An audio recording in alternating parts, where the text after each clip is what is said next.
Did you know that there is approximately 1 million people in the United States living with Parkinson's disease?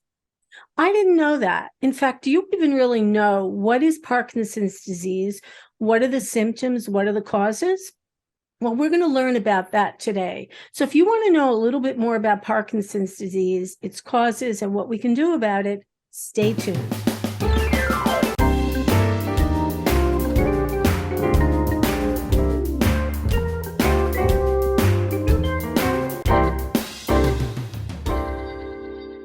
Hey, good morning, everyone, and welcome to Scan FYI. So first, I do want to say that our episode today is sponsored by Braven Health. Thank you, Braven, for being our sponsor. My guest today is Brook Quigley. She's from Encompass Health in Tinton Falls. And good morning, Brook, and thanks for being with me. Sure. Good morning.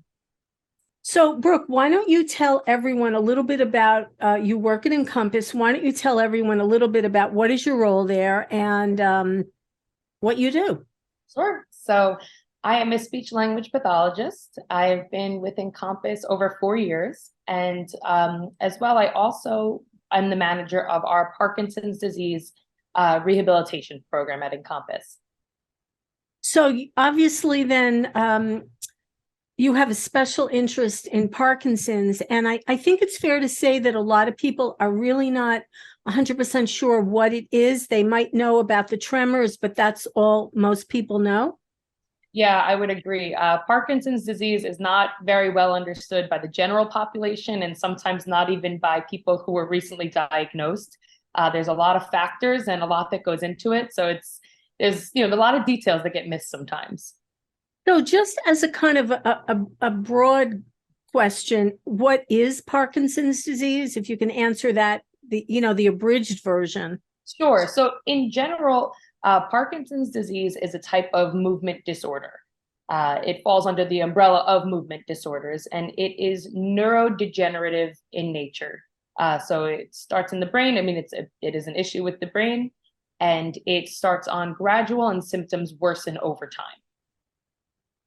All right. So at what age might somebody typically, start noticing that something isn't right? Sure. So Parkinson's disease is typically diagnosed in the sixth decade of life. So we're talking 60s and older is when we see the bulk of the diagnoses. And anything under that age group is considered like an early onset Parkinson's disease. All right. So this is why typically we see this in older folks, because that is the more typical thing. Is there any issues with this being hereditary? So that's, there's always the question of what causes Parkinson's disease. And it would be nice if it was a simple answer, but the truth is that a majority of cases are idiopathic, which means we do not know the cause. And then there's some other factors that can contribute. So there is a genetic component. There are some genes that when mutated can cause Parkinson's disease.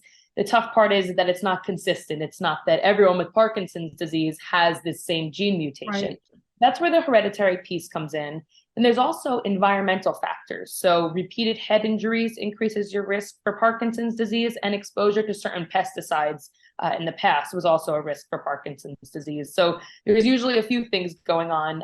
Some people say it does run in families because there's that genetic component, but it's just not as straightforward as testing for a gene and having your diagnosis. So obviously, if somebody is out there and they're listening and they're wondering, what are the symptoms? What do I need to be looking for that I would be aware that I would say, gee, I need to deal with this. So what are we looking for? Sure. So there's some cardinal or hallmark symptoms of Parkinson's disease that most people will encounter if they are diagnosed. So the main few would be tremor. So tremor often starts on one side and oftentimes in the hand, called a pill rolling tremor. That's a common first sign. The other symptoms would be something we call bradykinesia, which just means slowed movement. So a lot of things with people with Parkinson's disease are slowed, whole body. And that oftentimes is the first one, and almost everyone with Parkinson's disease does experience that symptom of slowed movement. There's also an issue with rigidity or stiffness in the body. And these types of things also will contribute to postural changes, difficulty walking, And those are kind of the most obvious symptoms that we see initially. So if you see those symptoms in yourself or, in a loved one, is this something you need to go to the next step and see a doctor? Yeah, so a lot of times the way I've seen my patients be diagnosed is that it starts with their primary care physician. During a physical and annual, they might bring up some of these changes. I've noticed a tremor, I've noticed more stiffness in my body, slowed movement, any of those three, all three. And then typically they would be referred to a neurologist, or one that is also a movement disorder specialist. Really, either one can get the ball rolling. And the neurologist will, the tough thing with Parkinson's disease as of right now is that it is more of a clinical diagnosis, which means you go to the neurologist and they're going to do some testing. They're going to want to see if your body is rigid. How are your arms moving when you're walking? How does your walking look? They might do some cognitive testing. And then typically they will say, okay, this looks like Parkinson's disease. And the first step is usually a trial of the medication that we use to treat Parkinson's disease. Right. The tough thing is that we don't, there's some imaging that can be completed, but this is not always the best way to diagnose, and it is oftentimes used to almost rule out Parkinson's disease, and maybe it's a different type of disorder going on. So usually people will follow those steps: primary care physician to neurologist, and that's where they get the diagnosis. So, I'm listening to you. So, because I feel like most people are probably just like me and not knowing a lot about Parkinson's, probably having more questions than answers.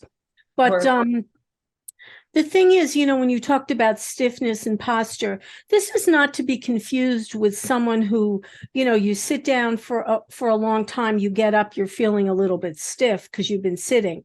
That's not the kind of stiffness that you're talking about.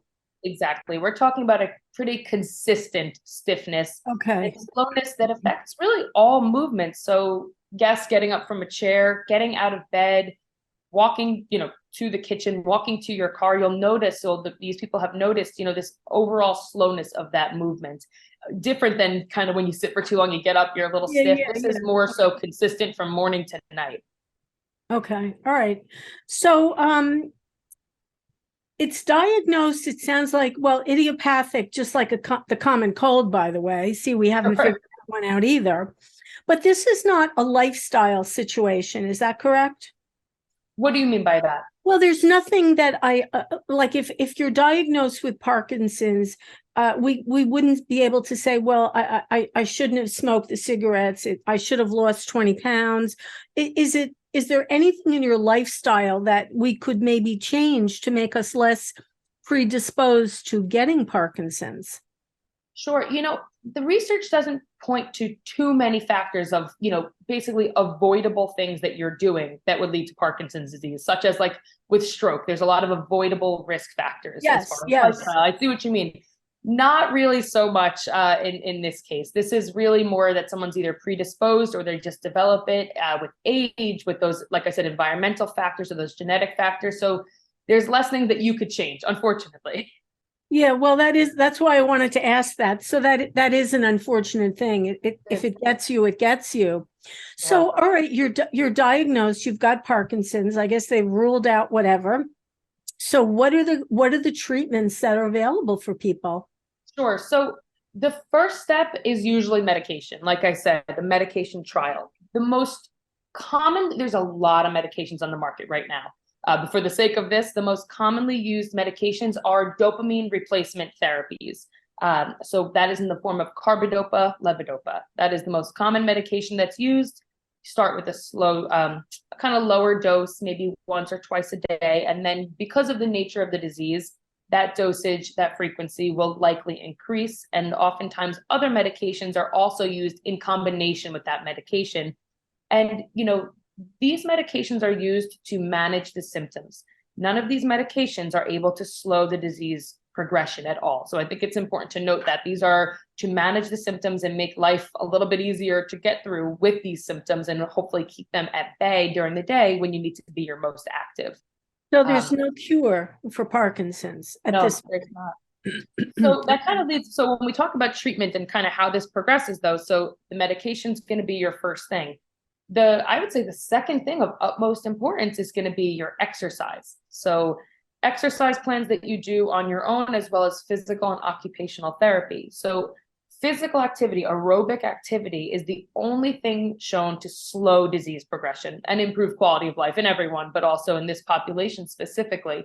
So once you're on that medication, the next step is to get some sort of exercise routine. Like I said, whether it be with a therapist or a trainer or things that you've been recommended to do on your own, but this is a huge part of managing the disease. Okay, exercise. Yeah, like so many other things in our lives, being physically active, being on the move, even I'm guessing just walking around is going to help you. Exactly. So they usually recommend 30 minutes of aerobic exercise. So walking, if that's safe for the person, a stationary bike, something like that to get the heart rate elevated is what they recommend. It's a tough one, I guess. Is there anything on the horizon to give people extra hope? Because interesting that you said about 1 million people in the United States are living with it, and before you said about 6 million worldwide. Yeah. So it's it's pretty common, actually. It's really more common than I thought. It really is. And, it's probably even more common than that. Things go undiagnosed. So I will have patients tell me I was diagnosed in 2017, but looking back, I probably started showing symptoms in 2014, something like that. So it's hard to actually get an accurate even number about incidence and prevalence when something like this can go undiagnosed. But as far as new research and things that are kind of giving us a little bit of hope, actually in April, the Michael J. Fox Foundation released one of their newest studies. So they have found a biomarker that can be used to detect Parkinson's disease. So they've always known about this biomarker, but it used to only be able to be identified post-mortem. So after death, they could take a look. Well, that doesn't really help us very much for our younger population or someone who have it in the family. So they have found a biomarker that can now be found in someone's spinal fluid. So that's something that can be tested, just like anyone. And this is huge, actually. Everyone's very excited about this, the community, because this will help with earlier detection of Parkinson's disease. So let's say it does run in the family, or someone, your grandfather had it. You could then, once this is a little bit more widely used, you could have this tested and then begin treatment earlier and maybe reduce the risk of developing full-blown symptoms if the treatment starts much earlier. So this is really huge for treatment and for diagnosing. Like I said, it's been a clinical diagnosis for many, many, many years. So if we could change the way it's diagnosed, we could change the way it's treated. So it's pretty big. Well, that would be really an amazing accomplishment. Yeah. But do you feel like a lot of people who maybe have it but are not aware of it, it's because they simply are not aware that their symptoms could be it's not just a little stiffness, it's not just a little tremor, it really is more, and they're just failing to recognize? Yeah, I mean, that's kind of the tough part, is that, and that's why we do this kind of community outreach and educating, is that if you don't know what to look for, you might not think that that this is a sign of Parkinson's disease. So some people will, like you said, like rigidity, when we were talking about stiffness, it's like, well, I'm getting older. People will say, I just feel a little stiff, but pair that with some slowed movement, and over time we're seeing, okay, these are more like symptoms of Parkinson's disease, not symptoms of aging. So I think that's the tough part, is that there's not a lot of education about the symptoms, and it's easy to write some of them off in the beginning stages when they're more mild. And I guess because I'm listening to you, and if this is your mode all throughout the day, the stiffness, that's really the key. That you're noticing this basically from morning till night, that your whole body language is changing. Yeah. And that could impact even just simple things like getting dressed, putting your shoes on, being able to lift up your leg to put your shoes on. It really affects every facet of life, things that we take for granted, that being, able to do them, you don't realize how that could change. So are there any cognitive issues that also come along with Parkinson's? Because we didn't really talk about that. Yeah. So there's a Parkinson's is broken into motor and non-motor symptoms. So I talked about the main motor symptoms. That would be the stiffness, slowed movement, changes in how you're walking, changes in the way your arms swing when you're walking. People with Parkinson's have what they call a stooped posture, which is where you lean forward a bit. These all affect the balance. The other side of it, and the ones that get a little less talked about, are what we call the non-motor symptoms. So that would be changes in cognition, changes in blood pressure, unexplained weight loss, other GI issues, issues with urination, sweating, hallucination. I could go on and on about these non-motor symptoms that don't get talked about as much. But the ones that I treat as a speech language pathologist would be the cognitive issues, like you mentioned, changes in your voice, which is a mixed motor, non-motor symptom. It's a little bit more involved, and also changes in swallowing. So starting off with cognitive changes, kind of what we led with. So Parkinson's disease can affect someone's cognition in the way of what we call executive functioning. So your planning, your reasoning, attention, initiation, short-term memory, all these things that we use daily just to go about our day, to plan our day, to solve tasks. You don't think about these things. But when there's changes in your cognition, certain things become hard. Managing your medication can become hard. Did I remember to take that pill? Did I organize my pill box right? Managing the finance. Did I put socks on? Did I zipper up my pants? You know, I brush my teeth. Yes. So there's a lot that goes into the cognitive aspect. And again, I list these symptoms, even motor, non-motor. Not everyone may experience all of these, and it's hard to tell when in the disease the kind of progression that someone might. So, but it's something to be looking for, is the cognitive changes. There's also a change, kind of goes hand in hand with the cognition, in someone's affect or the way they present. People with Parkinson's disease sometimes seem uninterested or just very flat.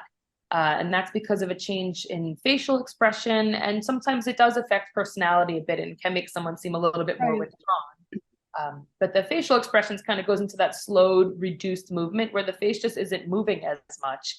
And we relate a lot. If somebody was like smiley and animated, and suddenly they're, well, I won't say suddenly, but now they're very almost like stone-faced. Yeah, so as it progresses, so yeah, it just reduces and reduces until it's pretty much just this like very relaxed face, and there's not a lot of facial expression, which conveys a lot of our emotion. And there's a lot of nonverbal things that go into how we portray a message. So that can affect, how someone seems just outwardly.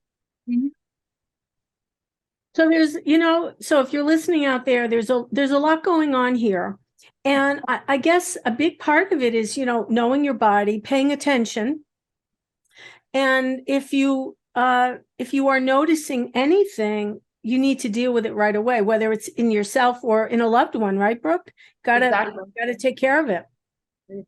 Just as a way of wrapping up, Brooke, would you just kindly, just the overall symptoms to be aware of, top level symptoms that would say to someone, I got to see my doctor about this? Sure. So I want to say ones that are most commonly seen earlier on, because this is when we would be first noticing, is going to be, again, rigidity in the body, stiffness in the body, slowed movement, and tremor. So tremor usually, again, starting on one side of the body is typical, and oftentimes in the hand or the arm is where we first see it. So if you're seeing any of those three main kind of symptoms, that would be time to talk to your doctor, primary care, get a referral if you feel, for a neurologist. But I would say those are kind of the most obvious ones to look for early on. All right. Well, I want to say Brook Quigley from Encompass, and by the way, Encompass has been a great supporter of SCAN. I want to say thank you so much for being with us today and really giving us a pretty in-depth look at Parkinson's. I have Brooke's contact info in the description.